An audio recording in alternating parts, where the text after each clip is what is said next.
Hi guys! Kamusta po kayong lahat? Ako nga po pala si Stella Micaela Taro. So ngayon, titingnan natin kung kaninong love reading ang masasagap natin. Salamat po pala sa mga sumusuporta sa aking channel. And guys, don't forget to hit like and subscribe para updated kayo sa videos niya upload ko. Tingnan natin para kanino ba itong reading. Guys, paalala lang ha, hindi lahat makaka-resonate. So take what resonate and leave what doesn't. Para kanino ba tong reading?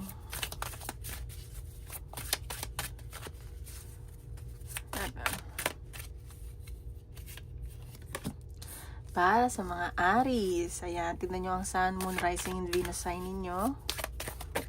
Oops. Ayan, sa mga natatempt dito at nasa dating stage or ayan, may mga tukso, so may mga lumalapit na tukso. At sa mga Cancer, ayan, check nyo na lang yung mga kadil nyo or yung Sun, Moon, Rising, and Venus sign ninyo, okay? And Leo din daw. Tingnan natin ano ang overall energy ng ating collective.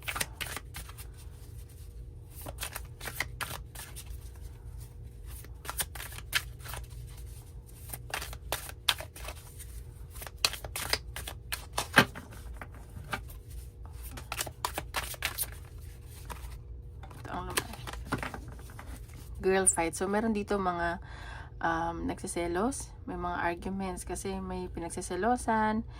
And meron dito nag-workout din. And sa nakita ko, meron ditong babaeng pinagsiselosan kayo or yung person nyo.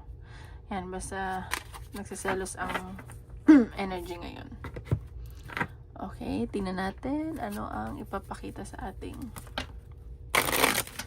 love reading ng collective.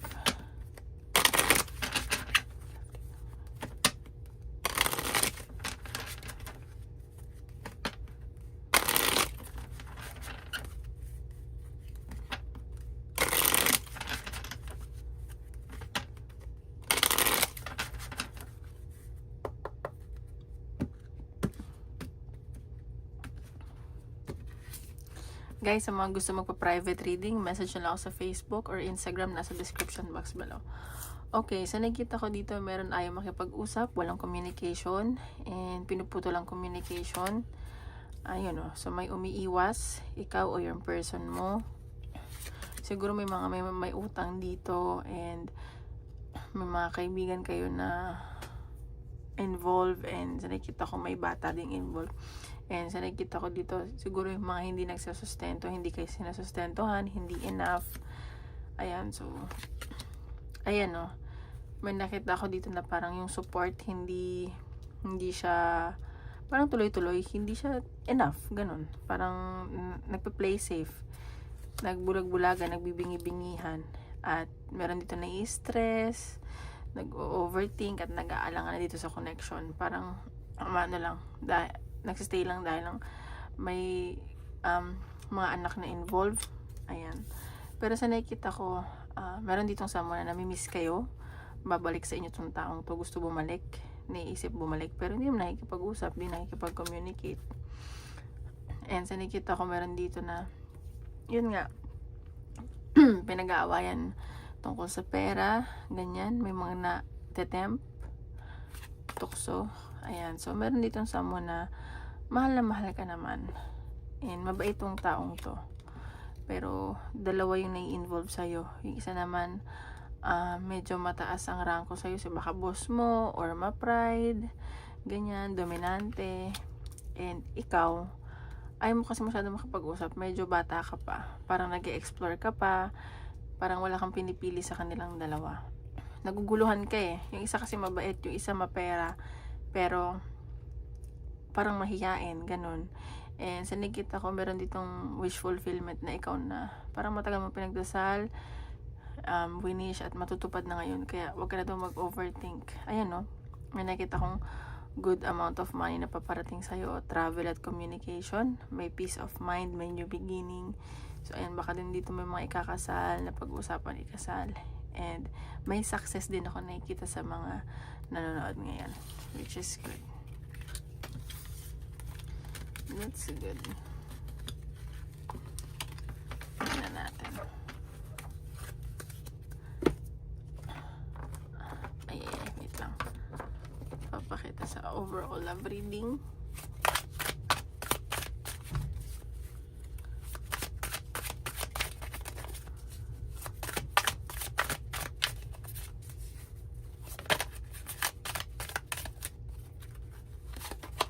Receipts, evidence. So, meron dito na parang may malalaman kayo in the couple months or weeks, and parang magugulat kayo and magigilty isa sa inyo. Parang may expose ganun.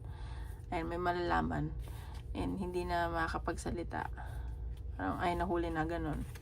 So, yun nakikita ko sa love energy. You know, heart to heart. So, meron pag-uusap dito. And sa nakikita ko, ayusin nyo to. Meron kayong pag-uusapan na importante. Magiging honest kayo. And kailangan, may pagdidesisyonan kayong parehas na sa connection. And kailangan nyo pag-usapan to. Maging magpakatotoo kayo. And sa nakikita ko kasi, kailangan kasi mag-date kayo ulit. Ganun. Parang kailangan nyo i-spice up yung relasyon ninyo. Ganon. So, ayan yung nakikita ko. Tingnan natin ano ang nafe-feel sa'yo ng person mo.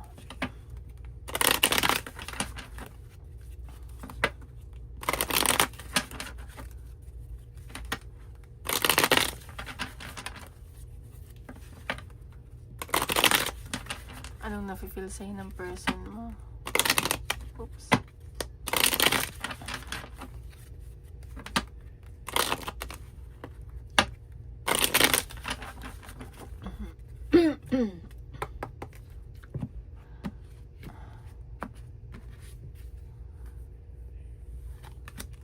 Okay, so itong person mo na feel niya na lumalayo ka sa kanya or siya tong lumalayo, parang may tinitignan pang iba, and sa nakikita ko, tinatry niyang ayusin yung relasyon nyo, tinatry niyang maging okay kayo, and binibigyan niya sa'yo lahat kahit may lumalayo na.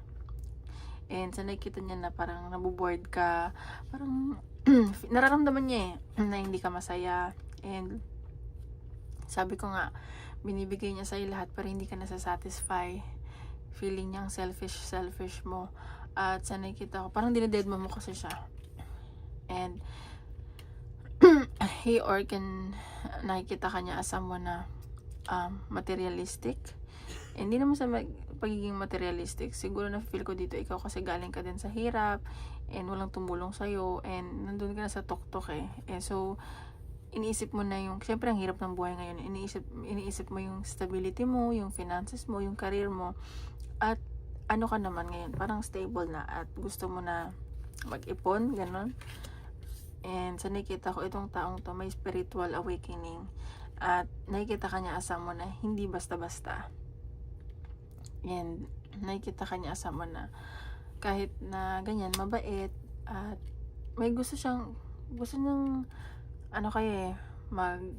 lumabas. May celebration ako nakikita. And siguro na-feel niya may someone na umaano sa hadlang sa connection nyo. At na-feel niya na cold ka eh. Siguro stress ka rin. Ayan. Pero nakikita ka niya na masaya siya sa'yo sa feeling mo. And kung may mga anak kayo, masaya naman siya. And sa nakikita ko, nag-i-imagine na din to kung may pamilya kayo or napag-uusapan nyo na magpamilya. Ayan. So, nakikita ko naman na mahal ka nitong taong to at alam naman niya na mahal mo siya. Very passionate kayo sa isa't isa. Ayan. Medyo siguro, alam mo yun, parang I love you but I'm bored, ganon. And nakikita ka niya asama na masiyahin, parang bata, and parang spontaneous, lahat ng move, alam mo yun. And sa nakikita ko na meron kasi ditong offer, siguro gusto nyong magsarili or may offer din sa career at pinag-iisipan nyo to, and gusto nyo siguro bumuo ng business, pinag-iisipan nyo parehas. Ayan. Pero itong taong to nai-stress, sumasakit ulo kakaisip sa'yo. Feeling niya siguro may iba ka pa or pwede ka pang ma-attract sa iba. And may nakikita ko ditong pag-uusap when it comes to finances. Baka iwasan yung paggastos, mag-iipon kayo parehas kasi magta-travel kayo, may pag-uusapan kayong travel or meron dito gusto mag-abroad, kailangan mag-ipon. Yun yung mga pag-uusapan ninyo. Yun yung nafe-feel niya sa'yo. Siguro magastos ka, kaya kausapin ka nitong person mo. Pero nakita ko swerte kayo sa isa't isa.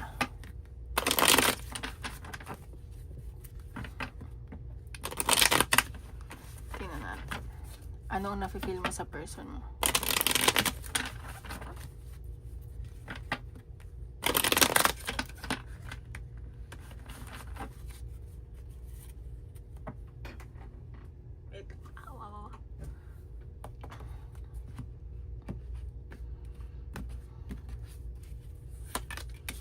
Okay, ikaw, nagpapakatalino ka, iniisip-isip mo na ito na ba talaga ang makakasama mo or dapat bang ipagpatuloy yung connection nyo. And sa nakikita ko, ikaw kasi marami kang pangarap, gusto mo pang, mataas ang ambisyon mo gusto mo pang maging successful, ayaw mo lang ganun lang, and gusto mo ng new beginning. And nakikita ko gusto mong may mabago sa connection nyo. Nagiging matalino ka when it comes to your connection with him or her. And sa nakikita ko, ikaw kasi nababagalan ka sa pag-progress nitong taong to. Siguro, hindi ganun kalaki yan ang sweldo nitong taong to. Pero kapag naging successful, bibigyan ka to ng stable life. Mabagal lang siya. Ayan, so stable naman siya, pero hindi siya ganun kalaki ang sinisweldo. Pero ikaw, sa nakikita ko, ikaw kasi naging support system niya. At nagpapakatatag ka para sa connection yung dalawa. Ayan, no? And meron pa dito, baka 2 taong itong tinitingnan mo. Baka involved ka, tas meron dito iba na nag-o-offer ng, alam mo yung, gwapo na, tas mayaman pa, ganyan. Ganyan ang vibes. Sorry guys, medyo meron ako sore throat. Pero ikaw, marami ka kasing kailangang pagdesisyonan, marami kang responsibilities, ang dami mong ginagawa, busy ka sa buhay mo. Ayan. Pero ikaw, nafe-feel mo may mga hindi siya sinasabi sa'yo or ikaw to, baka may mga tinatago kayo, ganyan. And nakikita ko dito na gusto mo naman to i-workout. Gusto nyo siguro nga mag-business. At gusto nyo, ayaw mo lang na hanggang dun ka. Ayan. And may swerteng paparating sa inyo talaga. And magiging swerte pa kayo. Ayan, no, mahal nyo naman isa't isa. Parehas lumabas tong the lovers sa nafe-feel niya at nafe-feel mo. Mahal nyo and very passionate kayo. And sa nakikita ko, willing naman kayong mag-compromise. Ayan, baka nga meron kayong simulan na business dito or sisimulan na bagong yugto. Ayan, no. And nakikita mo din siya sa mo na gusto mo din mapangasawa at magiging maayos yung kaperahan nyo in the coming days and weeks and months. Ayun yung nasa-sense ko. Ayan, may malaking perang paparating sa'yo. Ayan, maging patient ka lang daw. Parang mabibigla ka. Hindi mo ina-expect na, ay, gano'n pala yun. Okay. So, tingnan natin, ano ang blockages sa connection nyo. Ang blockages sa connection nyo.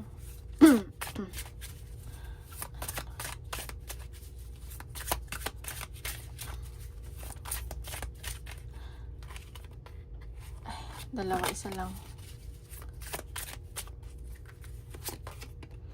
Retrograde didn't cancel your to-do list. It's not the start. It's your snooze button. Procrastination, responsibility, ownership. Ang sinasabi dito, yung blockages, feeling ko, yung iba dito nagre-rely sa planets, sa tarot, ganun. And yung mga pagkakamali nyo, hindi nyo ino-own, like dinadedma nyo lang, ganun, which is hindi dapat. Kung nagkamali kayo, take responsibility and take accountability of it, ganun. Tingnan natin. Ano ba yan? Ano ang possible outcome or action ng person mo?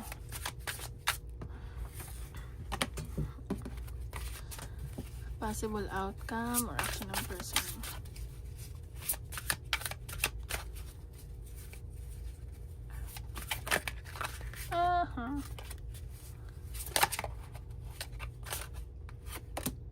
The Empress. So, sinasabi dito, itong person mo, ikaw na yung gusto niya mapangasawa. Parang ikakasal kayo. And nakikita ka niya na gusto ka niya maging nanay ng mga anak mo and perfect woman or man ka for her or him. And gusto ka nitong buntisin. Ayan, the devil. So, nakikita ko itong taong to. Magiging obsessed sa'yo, magiging seloso, ganun, magiging controlling, ayan, so magiging toxic, ganun. So mag-ingat ka lang. And sa nakita ko, parang mahihirapan ka dito. Kasi nga magiging obsessed siya, kasi gandang-ganda siya sa'yo eh, gusto niya, ano yun, baka mabaliw to sa'yo. Kasi ikaw ang dami mo din responsibilidad. Ayan, so may kailangan kayong pag-isipan, may mga babalansehan kayo sa finances, sa kaperahan, at sa buhay-buhay. Ayan o, so baka bigla ang may mangyari. Transformation, hindi nyo ina-expect. Magugulat na lang kayo. 8 of Pentacles. So, tuloy-tuloy yung pasok ng pera nyo, magiging busy kayo sa trabaho. And sa nakikita ko kahit walang-wala na tong taong to, ibibigay pa rin niya sa'yo. Ayan o, Queen of Pentacles. Ayan. May nakita kong abundance pagdating sa inyo. Abundance, success, sa relationship nyo, may new beginning, may transformation din na talaga na mangyari sa inyo. Ayan. So, may savings talaga na mangyayari. Mag-iipon kayo parehas. And yun pa rin, may selosan. Seloso tong taong to eh. Seloso siya. Yan, Ace of Swords. So, magiging matalino ka dito. Mag-iisip-isip ka.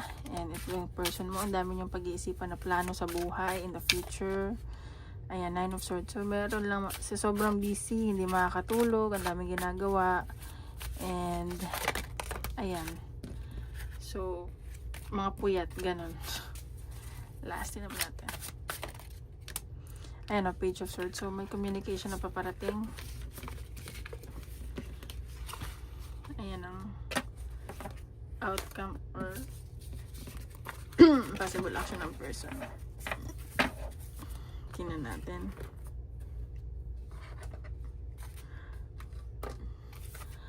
Paang papakita sa inyong love life. Advice sa love life.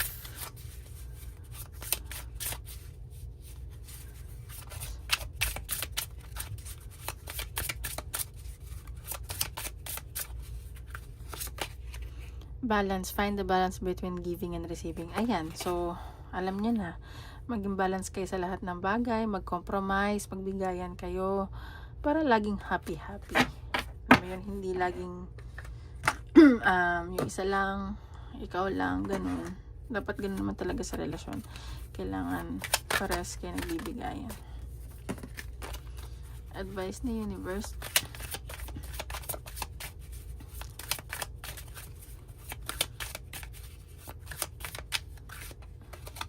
Deception. Someone is wearing a mask in this relationship. So, meron dito hindi nagpapakatotoo. So, mag-ingat pa rin kayo. Or ikaw to, hindi ka nagsasabi ng totoo.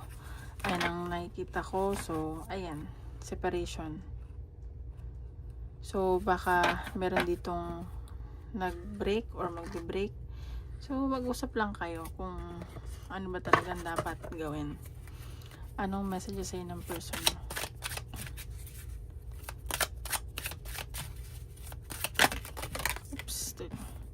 I miss the feeling of your body on me. So, baka LDR kayo, namimiss nito.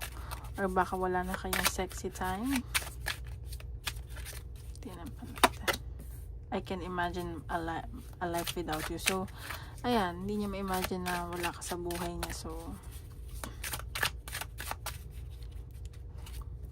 when I can hold you again, I will never let you go. So, ayan, kung siguro nasa separation kayo at kung magbalikan kayo, hindi ka na nito papakawalan. Ayan ang sinasabi niya. So, tingnan natin sa, ano naman, career or general reading.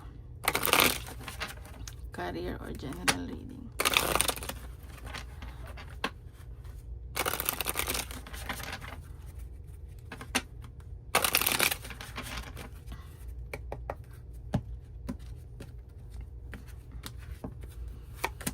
Okay, dito may mga pagod. Ayan o. Feeling nila minamalas sila. May karmic, hindi makatulog, puyat, nag-overthink. Ano pinag-aalanganan nyo? So, ayaw makipag-usap, nagmamatigas, and baka meron kayong kinakausap pero sa work, pero parang nabubwisit kayo, ganun. Personally, kita ko meron new beginning, kaya nangyayari yan, kaya may ending na nangyayari, kasi may parating na new beginning when it comes to your career, love life, or sa trabaho, career, sa finances, ayan. So, trabaho, hindi ka masyado nakikipag-usap, parang pagod ka kasi wala ka sa mood, parang kahit kinakausap ka, ayaw mo, ayan o, pagod na pagod ka sa trabaho, pero meron ditong kayo ng partner mo, nag-aalangan na kayo sa work, baka magka-work kayo, pero ikaw, mabait ka pa rin eh, and marami nagkakagusto sa'yo, kaso sinasabi nila may karelasyon ka na daw, pero nai-stress ka kasi dito eh, pero kahit nai-stress ka, mabait ka pa rin, and sa nakita ko may partnership naman, ayan, so may celebration na paparating, and sa nakita ko na pagod lang ang nakikita ko energy dito. Yun lang ang nakikita ko as of now. Tingnan natin ang advice ni universe.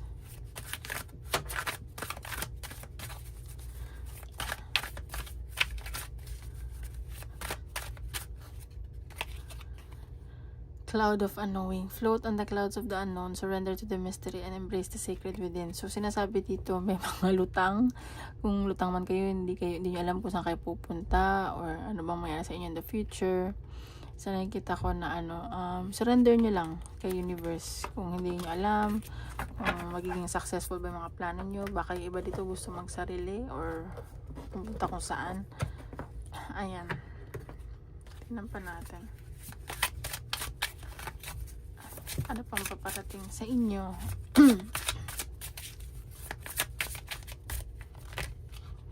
See, trust the process. So, huwag kayong papanghinaan ng loob. Kung ano man nangyari sa inyo, may rason yan. Trust the universe. And magiging successful kayo. Magbo-boom man kung ano man yung iniisip nyo. Kung may pinagdadaanan kayo, huwag kayong madadown, mag-overthink. Kasi lahat na nangyari sa buhay natin ay may rason. And everything is divine timing. Okay, tingnan natin ang lucky number.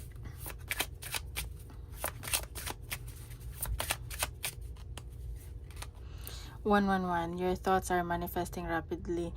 Trust in divine guidance and stay focused on your goals. So, ayan, 111. And ang ibig sabihin nito, ina-align kayo ng universe. So, kung ano man yung may na-manifest nyo, pinagpipray nyo, paparating na yun. So, mag-trust lang kayo sa divine at mag-focus kayo sa goal ninyo. Okay? So, ayun lang guys. Maraming salamat po. Don't forget to hit like and subscribe para updated kayo sa videos niya upload ko. Bye-bye!